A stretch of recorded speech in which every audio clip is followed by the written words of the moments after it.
बिस्मिल्लाहिर्रहमानिर्रहीम अस्सलाम वालेकुम डियर स्टूडेंट। आज का जो हमारा टॉपिक है उसमें हमने नया पोर्शन चैप्टर का वायरसेस को डिस्कस करना है। पिछला सारा पोर्शन बैक्टीरिया के हवाले से था। अच्छा, वायरसेस की अगर हम थोड़ी सी एटिमोलॉजी कि ये वर्ड आया कहाँ से, आज से 200-250 साल पहले वायरस का जो वर्ड है हर उस चीज़ के लिए इस्तेमाल किया जाता था जो नुकसानदेह हो। वायरस का जो basically word Latin word venom से निकला है और वेनम कहते हैं पॉइजन को। तो हर वो चीज़ जिसके बारे में समझा जाता था कि वो जहर है या नुकसान पहुंचाती है, बीमारी काज करती है, डेथ का बायस बनती है, तो उस चीज़ के लिए वायरस का वर्ड इस्तेमाल किया जाता है। इस चीज़ से हम कंप्यूटर का वायरस भी लगा लेते हैं कि कंप्यूटर में जब वायरस आते हैं तो वो कंप्यूटर के बेसिक सॉफ्टवेयर को क्या पहुंचाते हैं, नुकसान। तो नुकसानदेह चीज़ को हम वायरस कहते हैं। लेकिन जब हम मेडिकल साइंस की बात करते हैं, बायोलॉजी की बात करते हैं, वहाँ वायरस एक डिफरेंट एंटिटी है, डिफरेंट चीज़ है। वायरस बायोलॉजी में, मेडिकल साइंस में किसको कहा जाता है? वायरस एक ऐसा एजेंट है, एक ऐसी चीज़ है, पहली property, they do not possess cellular organization. इसमें सेल नहीं है, क्योंकि सेल होने के लिए सेल मेम्ब्रेन, साइटोप्लाज्म, न्यूक्लियस का होना ज़रूरी है, और वायरस में ये तीनों चीज़ें नहीं होती। और हम लिविंग ऑर्गेनिज्म के बारे में डिफाइन करते हैं, living organism are composed of cells. ठीक है, लिविंग ऑर्गेनिज्म ऐसी चीज़ें जो सेल से बनी होती हैं।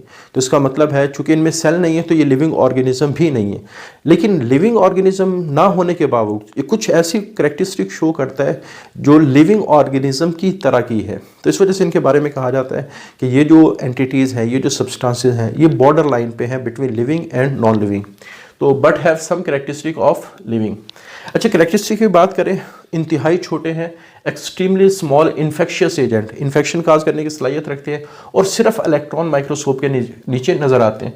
साइज की बात करें 20 नैनोमीटर पारो वायरस सबसे छोटे वायरस हैं, और जो सबसे बड़े वायरस है 250 नैनोमीटर पॉक्स वायरस है। अच्छा, वायरस के लिए बाद हम फिल्टरेबल का वर्ड भी इस्तेमाल करते हैं। क्यों करते हैं? इसके रीज़न क्या है? आज से तकरीबन 200-250 साल पहले जो सबसे छोटा ऑर्गेनिज्म और इन्फेक्शियस एजेंट समझा जाता था वो बैक्टीरिया था। सबसे छोटा इन्फेक्शियस एजेंट जो समझा जाता था वो बैक्टीरिया था। कुछ साइंटिस्ट ने देखा कि ये जो बैक्टीरिया है ये ख़ास किस्म के जो फिल्टर पेपर हैं जिनको हम कहते हैं पोर्सिलेन फिल्टर, इनसे नहीं गुजर सकता। अब ये चेक करने के लिए क्या बैक्टीरिया किसी भी बीमारी का कॉजेटिव एजेंट है या नहीं है, तो साइंटिस्ट फिल्ट्रेशन का प्रोसीजर इस्तेमाल करते थे। मिसाल के तौर पे हमारे पास एक बीमारी है, वो तंबाकू के पौधे में होती है, उसको हम कहते हैं टोबैको मोज़ेक वायरस। एक साइंटिस्ट है आइवानोस्की, उसने क्या किया, ये जो टोबैको मोज़ेक आप कह सकते हैं डिजीज़ है जो तंबाकू के पौधे में होती है, एक तंबाकू से फ्लूइड लिया, जो बीमारी का शिकार तंबाकू का पौधा था उससे क्या लिया, फ्लूइड लिया, उस फ्लूइड को गुजारा इस पोर्सिलेन फिल्टर से। अच्छा, जब गुजारा गया तो गुजरने के बाद उसने इसको हेल्दी प्लांट के ऊपर अप्लाई किया, हेल्दी, और कुछ देर बाद देखा कि इस हेल्दी प्लांट में भी बीमारी हुई। अब यहां से उसने ये कहा कि इस बीमारी का कॉजेटिव एजेंट बैक्टीरिया नहीं है, क्योंकि अगर बैक्टीरिया होता तो बैक्टीरिया तो इस पोर्सिलेन फिल्टर से गुजर नहीं सकते। अब जब वो गुजर नहीं सकते तो फिर जब जो मटेरियल नीचे आया है उसके अंदर जब बैक्टीरिया नहीं होंगे और वो हेल्दी प्लांट पर अप्लाई अगर हम करेंगे, अगर बैक्टीरिया रिस्पॉन्सिबल होते हैं तो ये मटेरियल तो बैक्टीरिया फ्री है, इसमें तो बैक्टीरिया है, तो फिर बीमारी नहीं होनी चाहिए थी। तो यहाँ से एक बात तो कंफर्म होगी कि ये जो बीमारी है जो तंबाकू मोज़ेक डिजीज़ कहलाती है, तंबाकू को पौधे को ख़राब करती है, ये बैक्टीरिया की वजह से नहीं है। हाँ, अब अगर बैक्टीरिया की वजह से नहीं है तो पुराने ज़माने में हर वो चीज़ जो नुकसानदेह कहलाती थी उसके लिए वायरस का वर्ड इस्तेमाल किया। तो साइंटिस्ट ने इस एजेंट को जो बैक्टीरिया से भी छोटा है, बैक्टीरिया से भी छोटा है, और जो डिज़ीज़ का बायस बन रहा है, उस वक्त ये नहीं पता था कि ये है क्या, उस वक्त सिर्फ ये था कि ये बैक्टीरिया से भी छोटा एजेंट है जो इस बीमारी को काज कर रहा है। तो साइंटिस्ट ने इस एजेंट के लिए एक जनरल वर्ड इस्तेमाल किया, फिल्टरेबल वायरस। ठीक है, तो यहाँ से फिर वायरस के बारे में एक टर्म इस्तेमाल होना शुरू हुई, फिल्टरेबल। ठीक है, इसी तरह बहुत सारी बीमारी हैं जिसके बारे में ये पता लगाना होता था कि ये जो बीमारी है ये बैक्टीरिया काज करता है या नहीं करता, तो ये मैकेनिज़्म इस्तेमाल किया जाता कि डिजीज़ वाले ऑर्गेनिज्म से मटेरियल लिया जाता, फिल्टर पेपर से गुजारा जाता, और फिल्टर पेपर से गुजारने के बाद अगर बीमारी होती तो बैक्टीरिया रिस्पॉन्सिबल नहीं है, क्योंकि बैक्टीरिया उस फिल्टर पेपर से नहीं गुजर सकता। ठीक है, हाँ, अगर फिल्टर पेपर से गुजारने के बाद मटेरियल ने बीमारी काज नहीं की तो फिर माइट भी ये बैक्टीरिया की वजह से ये बीमारी हो सकती थी। तो अब इसी तरह इसके बारे में ये फिल्टरेबल का वर्ड इस्तेमाल किया जाना शुरू हुआ। तो ये तकरीबन 10 से 1000 गुना छोटे हैं बैक्टीरिया। इस वजह से बैक्टीरिया उन फिल्टर पेपर से गुजर सकते हैं जिनसे वायरसेस उन फिल्टर पेपर से गुजर सकते हैं या फिल्टर से गुजर सकते हैं जिनसे बैक्टीरिया नहीं गुजर सकता। अच्छा, वायरस के बारे में एक टर्म हम इस्तेमाल करते हैं, ऑब्लिगेट इंट्रासेलुलर पैरासाइट। इसके बारे में तो हम थोड़ा सा बाद में डिस्कस करेंगे, पहले इसके स्ट्रक्चर को डिस्कस कर लेते हैं। काफ़ी अरसा तो साइंटिस्ट इस एजेंट को फिल्टरेबल वायरस कहते रहे और साइंटिस्ट को ये नहीं पता था कि ये जो एजेंट है इसका स्ट्रक्चर क्या है, इसकी कंपोजिशन क्या है। बाद में फिर 1935 में एक साइंटिस्ट आया जिसका नाम है स्टैनले। उसने क्या किया, इस मटेरियल को क्रिस्टलाइज किया और क्रिस्टल बना के उसकी कंपोजिशन चेक की तो देखा कि ये जो फिल्टरेबल वायरस है ये सिर्फ दो चीज़ों का मजमूआ है, प्रोटीन और न्यूक्लिक एसिड। प्रोटीन और न्यूक्लिक एसिड। तो जिस वक्त उसकी कंपोजिशन पता चली तो फिर साइंटिस्ट ने कहना शुरू कर दिया कि जो वायरस है it is composed of nucleic acid and protein and cause infections.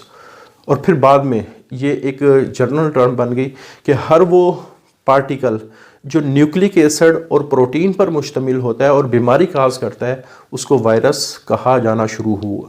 ठीक है, तो इस तरह हमारे पास पहले हर वो चीज़ जो बीमारी काज करती थी उसको वायरस कहा जाता था, लेकिन मेडिकल साइंस में अब सिर्फ उस चीज़ को वायरस कहा जाता है जो दो चीज़ों का मजमूआ होगी, न्यूक्लिक एसिड और प्रोटीन।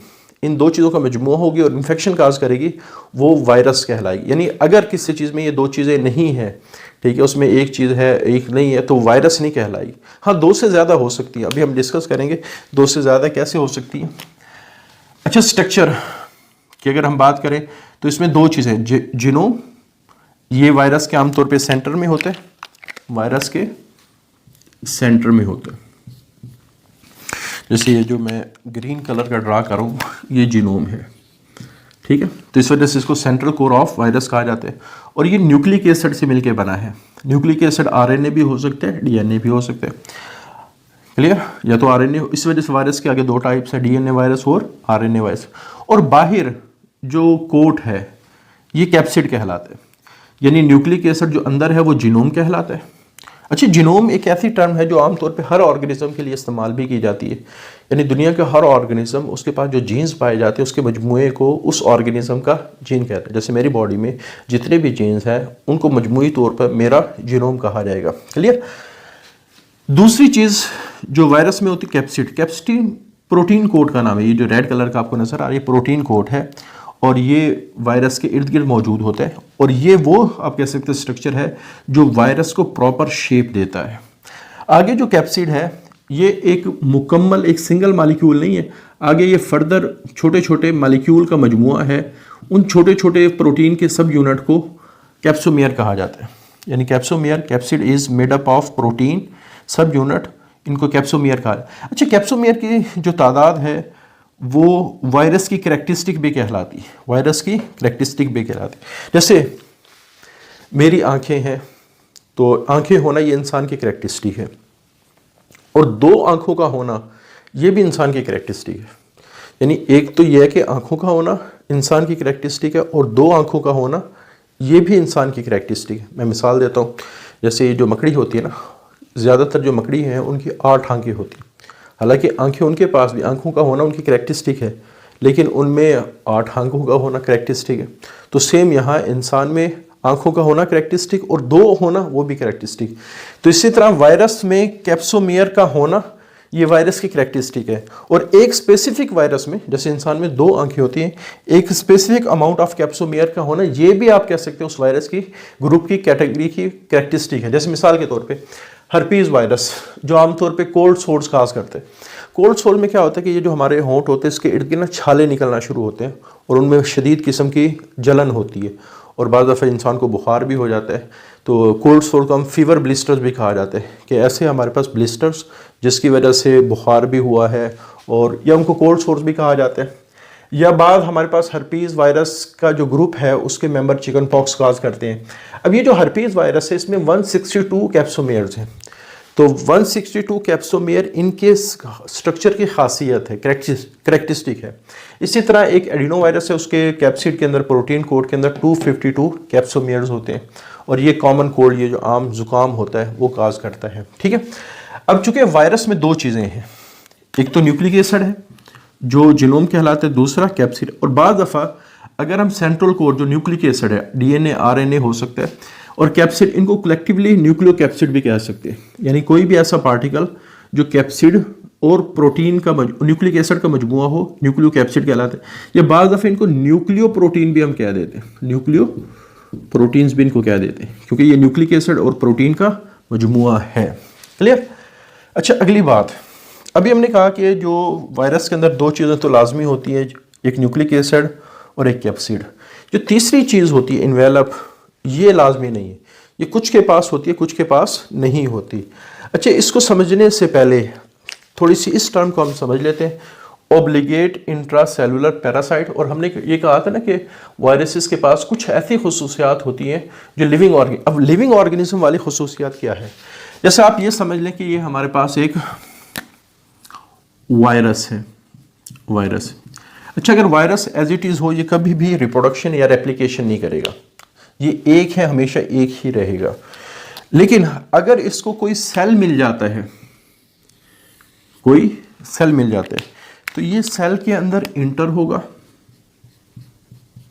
ठीक है, और इंटर होने के बाद ये अपनी कॉपीज बनाना शुरू कर देते हैं ऐसे।